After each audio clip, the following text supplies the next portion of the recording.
Semua orang tua selalu menginginkan yang terbaik untuk anak-anaknya. Begitupun Han Pen dan istrinya, Big Pen.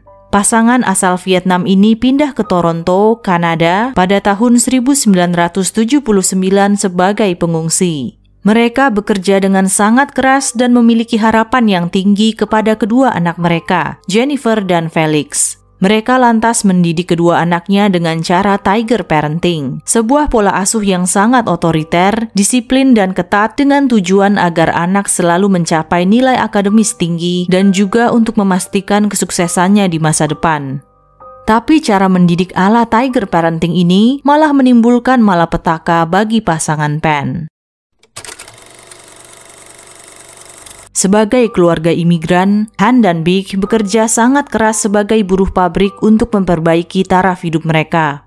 Bertahun-tahun kemudian, kerja keras pun berbuah manis. Mereka bisa membeli sebuah rumah dan mobil yang bagus. Tidak ingin anak-anaknya bernasib sama seperti mereka, pasangan Pen memprogram anak-anaknya untuk menjadi yang terbaik. Jennifer diharapkan untuk menjadi seorang dokter, tapi karena Jennifer tidak cukup memiliki keberanian di bidang itu, ia diarahkan untuk mengambil jurusan farmasi. Sedangkan si putra bungsu, Felix, diarahkan untuk mengambil jurusan teknik mesin. Sejak kecil, hari-hari Jennifer dipenuhi cukup banyak kursus seperti ice skating, bela diri, dan piano. Jen bermain piano dan ice skating dengan sangat baik. Nilai-nilai akademisnya pun juga sempurna. Ia selalu mendapatkan nilai A. Kegiatan Jen kecil hingga remaja tidak jauh-jauh dari kursus dan belajar. Orang tuanya mendidik Jen dengan sangat disiplin dan keras. Ia tidak diizinkan untuk bermain keluar dengan teman-temannya karena dianggap sebagai kegiatan yang tidak produktif. Semua kegiatan Jen dan adiknya tak pernah lepas dari pengawasan orang tuanya. Dari semua kegiatan yang diwajibkan, Jen sangat menyukai berice skating dan memang bertalenta di bidang itu. Tapi sayang, ketika berusia 14 tahun, ia mengalami cedera lutut yang membuatnya tidak bisa lagi melanjutkan olahraga kesukaannya itu. Dalam bidang akademis, Jen berhasil mempertahankan nilai-nilai sempurnanya hingga kelas 6. Tapi setelah itu, nilainya mulai menurun. Sekeras apapun ia belajar, ia hanya mampu mendapatkan nilai B. Satu-satunya nilai sempurna yang ia mampu dapatkan hanyalah dalam pelajaran musik. Meski nilai B sebenarnya bukanlah nilai yang buruk, tapi itu adalah nilai yang diharamkan orang tua Jen. Hari demi hari, Jen mulai depresi. Ia merasa stres dan mulai menyakiti dirinya sendiri. Ibunya, Big, yang menyadari putrinya menjadi murung, mendatangi Jen di kamarnya. Big mengatakan bahwa yang mereka inginkan hanyalah Jen untuk melakukan yang terbaik dan yang ia bisa. Meski dilarang keras untuk berpacaran, Jennifer nekat memiliki hubungan dengan kakak kelasnya di SMA, Daniel Wong. Sejak saat itu nilainya semakin merosot. Jen mulai memalsukan nilai-nilai rapornya. Kehidupan Jen pun semakin kacau ketika ia gagal dalam pelajaran kalkulus yang menyebabkannya tidak lulus dari SMA. Akibatnya, tawaran penerimaan dari sebuah universitas pun juga ditarik. Tidak berani jujur kepada orang tuanya, Jen membuat sebuah ijazah SMA palsu dan mengatakan akan mulai kuliah di sebuah universitas ternama pada musim gugur. Ia juga membohongi orang tuanya bahwa ia menerima beasiswa, jadi orang tuanya tidak perlu repot-repot membayarkan uang kuliah. Setiap hari, Jen pura-pura pergi kuliah. Sedangkan yang sebenarnya ia lakukan adalah pergi ke sebuah perpustakaan umum untuk membaca buku-buku lalu menuliskannya di buku catatannya. Ia juga mengambil pekerjaan sebagai pelayan dan guru piano. Di waktu luangnya, ia menghabiskan banyak waktu untuk bertemu dengan kekasihnya, Daniel. Di rumah, ayahnya, Han, sering bertanya kepada Jen tentang kuliahnya. Tapi sang ibu meminta Han untuk tidak terlalu ikut campur dan membiarkan Jen untuk menjadi dirinya sendiri.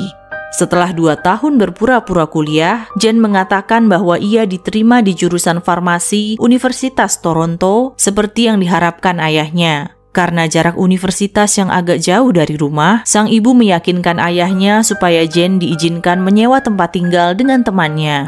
Tapi faktanya, Jen ternyata malah tinggal di rumah Daniel.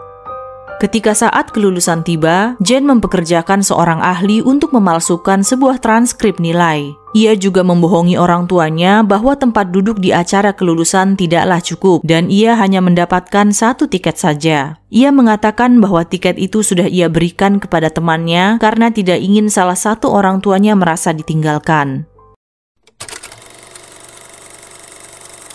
Jen memutuskan untuk meneruskan kebohongannya.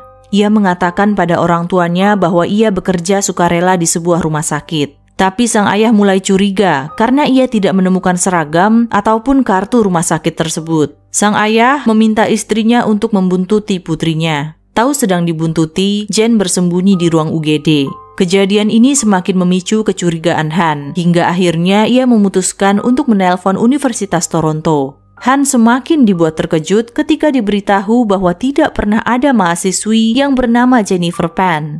Keesokan harinya, Jen memberanikan diri untuk pulang dan mengaku bahwa selama ini ia telah membohongi orang tuanya. Han marah luar biasa dan memerintahkan Jen untuk segera angkat kaki dari rumahnya. Tapi Big meyakinkan suaminya supaya Jen diberikan kesempatan kedua dengan pengontrolan yang lebih ketat.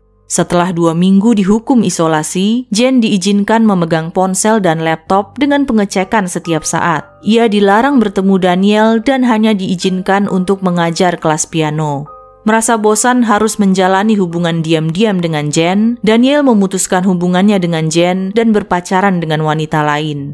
Jen yang patah hati mulai mengarang cerita kepada Daniel bahwa pacar barunya memerintahkan beberapa pria untuk mencelakainya. Meski sudah menjadi mantan, Daniel dan Jen masih berkomunikasi dan mulai mengirimkan pesan-pesan menggoda. Mereka lalu merencanakan hal jahat, yaitu untuk mengeksekusi orang tua Jen. Daniel memberi Jen sebuah ponsel untuk menghubungkannya dengan seseorang yang dijuluki sebagai Homeboy. Homeboy mengatakan ia bisa memberikan harga $10.000 untuk mengeksekusi mati orang tua Jen. Tanggal 8 November ditetapkan sebagai hari eksekusi. Pada sekitar jam 10 malam, 3 pria bersenjata masuk ke dalam rumah. Saat itu adik Jen sedang tidak berada di rumah. Pria-pria itu lalu menodongkan pistol kepada Han dan Big yang berada di dalam kamar dan meminta untuk menyerahkan semua uang yang mereka miliki. Satu orang pria menodong Jen untuk menyerahkan uang ke kamar orang tuanya. Setelah itu Jen digiring ke kamar atas. Big menangis dan memohon supaya putrinya jangan dilukai. Setelah itu, kepala Han dan Big ditutupi selimut, lalu mereka dibawa ke lantai basement. Han ditembak 2 kali di bagian wajah dan bahu, sedangkan Big ditembak sebanyak 3 kali di kepala. Lalu 3 pria itu pun pergi. Jen dengan panik segera menelpon 911 untuk meminta bantuan. Secara tidak diduga, Han selamat. Ia berhasil merangkak keluar dan ditemukan tetangganya yang segera menelpon 911. Beberapa saat kemudian, polisi dan ambulans tiba. Han segera dilarikan ke rumah sakit. Polisi menemukan banyak kejanggalan dalam kasus perampokan keluarga Pan. Kunci mobil diletakkan di area pintu depan, tapi para perampok itu tidak mengambil mobil keluarga Pan. Kejanggalan selanjutnya adalah tidak adanya tanda-tanda kerusakan di pintu rumah. Para perampok itu terlihat dengan mudahnya memasuki rumah keluarga Pan. Dan terakhir, mengapa mereka hanya melukai Han dan Big saja? Beberapa hari kemudian Han tersadar dari koma. Meski mengalami luka yang sangat parah, ia mengingat beberapa hal. Kepada polisi, ia melaporkan bahwa ia sempat melihat putrinya mengobrol dengan para perampok itu layaknya seorang teman. Dan pada saat perampokan terjadi, putrinya tidak diikat sama sekali. Pernyataan Han semakin mempertegas kecurigaan polisi akan keterlibatan Jen pada kasus ini. Pada investigasi ketiga yang dilakukan kepada Jen, ia akhirnya mengakui perbuatannya. Jennifer, David, serta kedua eksekutor, Milva, Ganam, dan Crawford dijatuhi hukuman penjara seumur hidup tanpa kesempatan pembebasan bersyarat selama 25 tahun. Satu eksekutor lainnya, Carty, dijatuhi hukuman penjara selama 18 tahun. Dan atas permintaan Han dan Felix, Jennifer dilarang berkomunikasi dengan Daniel ataupun anggota keluarga yang masih hidup. Pasca tragedi yang menimpanya, Han mengalami trauma dan depresi yang mendalam. Ia tidak sanggup untuk menempati rumahnya dan lebih memilih untuk tinggal dengan salah satu saudaranya. Felix juga mengalami depresi. Ia memilih untuk pindah keluar kota dan fokus pada pekerjaannya. Han dan Felix tidak pernah bisa memaafkan apa yang dilakukan Jennifer. Mereka lebih memilih untuk menganggapnya sudah tidak ada lagi.